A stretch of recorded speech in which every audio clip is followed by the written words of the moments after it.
Ellie's eyes fluttered open, only to be blasted by strong white light.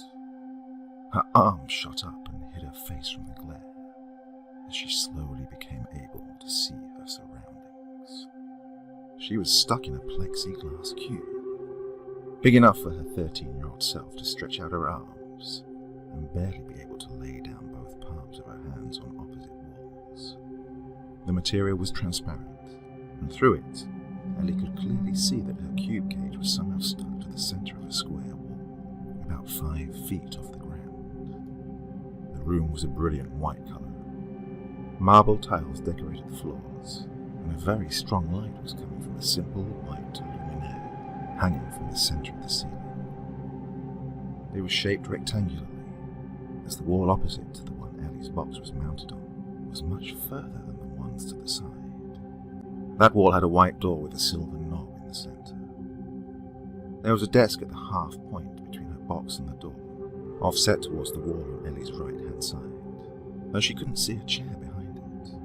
A black fountain pen with a golden nib resting on a black, round holder, and a white clipboard with blank papers were the only things on the table, which seemed to be made of white, glossy plastic.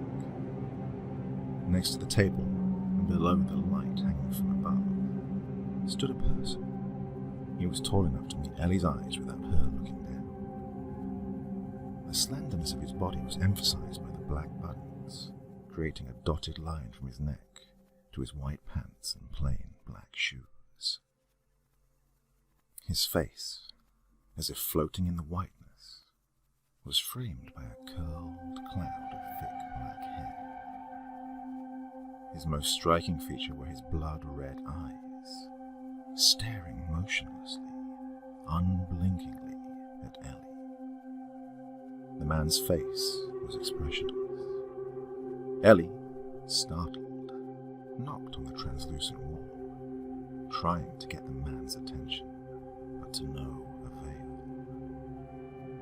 She felt the claws of fear and panic slowly climbing up her stomach, weaving spiderwebs in her chest, making it hard to breathe. Her fear rose like the mercury in a thermometer sunken into hot water. She heard a metallic humming noise of something running through pipes from behind her, followed by a splash. She quickly veered her head around to find the source. Water was pouring onto the floor, the pressure making the glass-looking jet come down just shy of the center of the bottom panel. It soaked into her skirt and got into her shoes before she could get up on her knees. Her face was now in the tight grip of terror as she slammed her palms against the window, desperately screaming for help. The man stood, unmoved.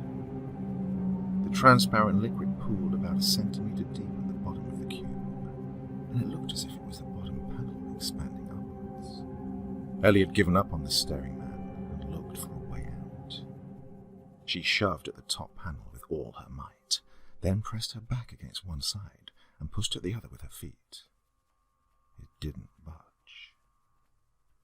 The cube was over a quarter full by now, the water level well above Ellie's waist. The little girl's clothes were soaked now, clinging to her body. She reassumed her position on her knees, once more pleading with the motionless man. Her cries became high-pitched as the cold fluid slowly crawled its way up her thighs, unsticking the bottom of her skirt from her body, making it float. Tears viciously poured down her cheeks as her cries for help turned to sobs. Soon, she was on her feet, her palms pressed against the top window, the liquid up to her neck. The silent cry occasionally turned to loud wails of mixed horror and anger, but subsided whenever her chin touched the liquid, and the paralyzing fear of drowning repossessed her body. As the last 2 centimeters of the cube were filled, Ellie took one last deep breath and went under. She looked through the front panel and could barely see 2 black specks. One was the penholder on the table. The other was the man's hair. She hit the glass again, a few precious air bubbles escaping her lips. Her chest began to hurt from holding in the air. She placed her hands over her lips, desperately trying to keep the air in. Her palms slowly moved to her throat. She couldn't take it anymore. The need to exhale was like a hot iron stuck in her head. Exhale. The air had to be pushed out. Ellie hit the glass. A bouquet of bubbles erupted from Ellie's mouth. The silver flowers of her last breath floated to the top of the cube and were slowly sucked out by unseen tubes. Ellie took a breath of the fluid and immediately started to cough it out. A few more sparkles escaping her lips. And then her world faded to black. The black-haired man stood and watched as her lifeless body floated into liquid. Her hair fanned out like a curtain, crowning her head with the dark chestnut. She looked as if she was caught in a giant ice cube that had very sharp edges. Her face wasn't contorted with pain or screaming. It was peaceful now. Ellie's eyes shot open, her entire body flinching. She was lying in the soft embrace of a bed. The covers were dumped on her neck. It was so delightfully dry and warm that even in her panic state, she was able to appreciate the comfort it offered. Just then, a figure leaned over and into view, causing Ellie to let out a frightened gasp. It was the man, the one who'd watched her drown. Except... Hello, Ellie. His blue eyes sparkled with a calm kindness. Where am I? She asked, trembling with fear. Even if he did hear the question, his features didn't show it. Am I dead? Ellie stuttered on. At this, the man's clean-shaven face softened into a smile. Oh, she said, looking somewhat disappointed, and only slightly less weary. She eyed the man very carefully. Are you God? The man smiled and remained motionless. Ellie took it as a yes, but investigated further. But you look just like that terrible person who, well, I told him to help me, but he just stood there and then there was all this water and then I think I drowned. Oh, asked the man, with a voice which was perhaps a bit too smooth.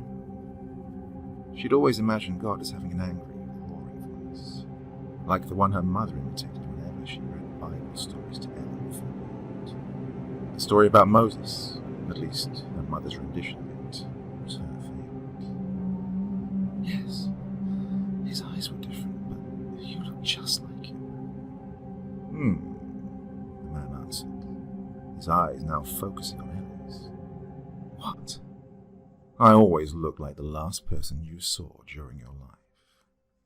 Did you not like the person who looks like me? In spite of everything, Ellie was nearly convinced. She remembered how she drowned in that see-through cell after all. Can you prove it? Can you prove you're God? The man then curiously raised his eyebrows, and then went back to smiling.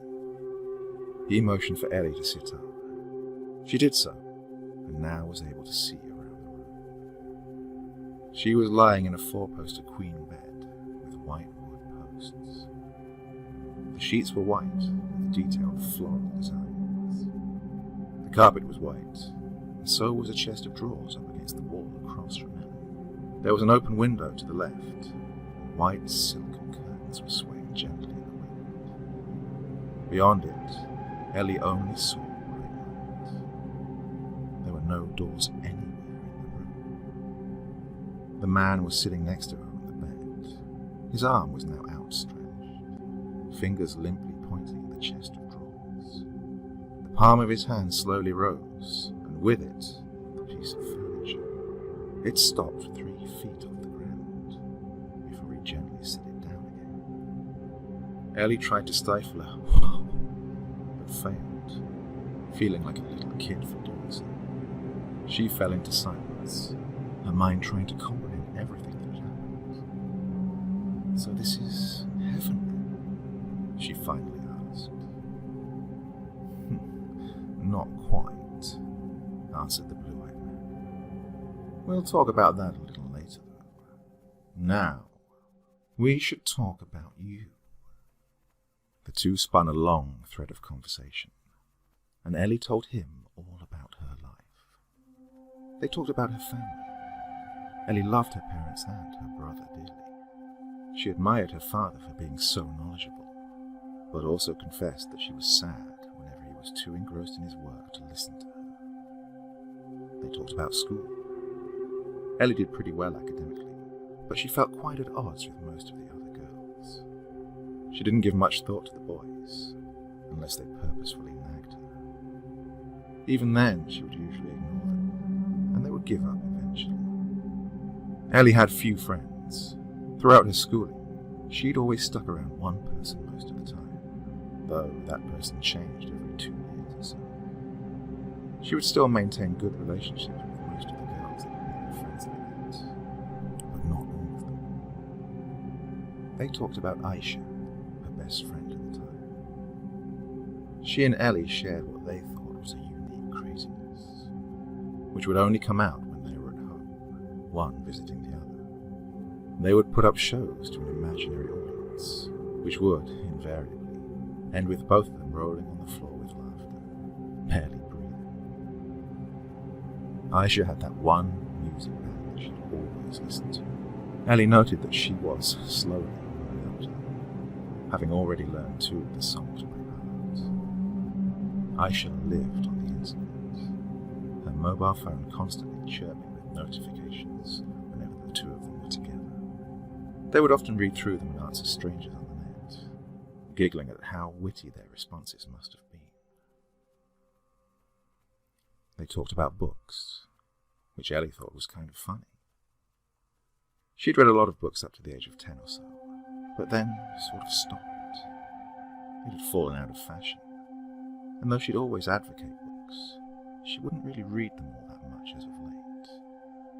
She'd just finished explaining that, although she liked romance, fantasy was her favourite genre, when the man interrupted her by saying, "Excuse me, Ellie, but are you hungry by any chance?" Ellie's stomach had been rumbling for a while now, but she hadn't noticed that she'd been immersed in the conversation. "Yes," she simply answered, hiding her embarrassment. "Good. How does apple pie sound?" said in a soft tone. "That's my favourite," Ellie said, momentarily touched. "How did you know?" The man simply smiled in response, opened the bedside cupboard and pulled out a hot pan of apple pie, a plate, and some utensils. He cut out a piece and handed it to her on the plate, watching her as she hungrily devoured the delicious treat. "Oh, excuse me, would you also like some?" she asked, halfway through her piece, her eyes practically begging him to say no. "That's very kind of you, but I'm quite all right," said the man, still smiling. He patted her head and sat back down on the side of the bed. Quite some time had passed since Ellie had awoken. "Ellie, may I ask you another question?" "Yes," answered Ellie, her mouth full, a crumb of pie rolling out and somewhere between the sheets. Her eyes frantically searched for it on the bed around her, and when they found nothing, she turned back to the man, trying to look as inconspicuous as possible. "Before I take you to heaven, I can give you another shot at life, if you'd like. Ellie cocked her head to the side, expecting an explanation. If you go to heaven with me, you won't see Mommy, Daddy, your little brother or Aisha for a very long time. But if you go back, you might see them again. You might live out your life, and the next time we meet, could look different.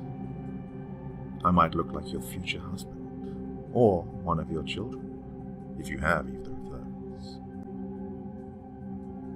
Each of the words nudged at Ellie, making rips in her current peaceful mood.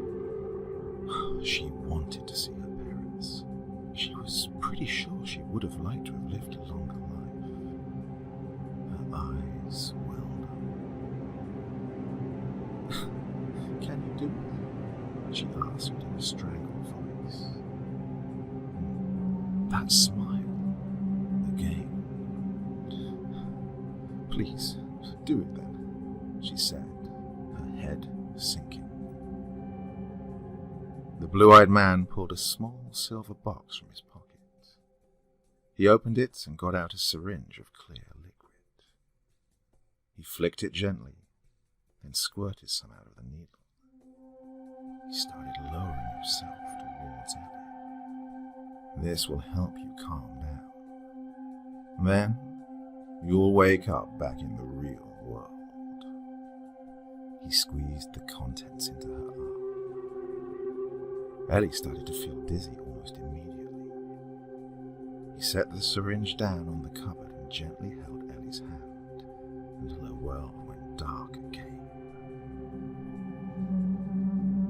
James Knight got up from the bed, only taking a second to admire his handiwork. His hand slipped into his pocket, pulling out another box. This one smaller and grey in colour. He took out a red contact lens and gently placed it into his left eye. Then he did the same for his right eye. Then he produced a tissue from the same pocket and wiped the small droplet of blood that had gathered on Ellie's arm where he'd injected her. The red-eyed man gathered the girl in his arms and carried her down to the office.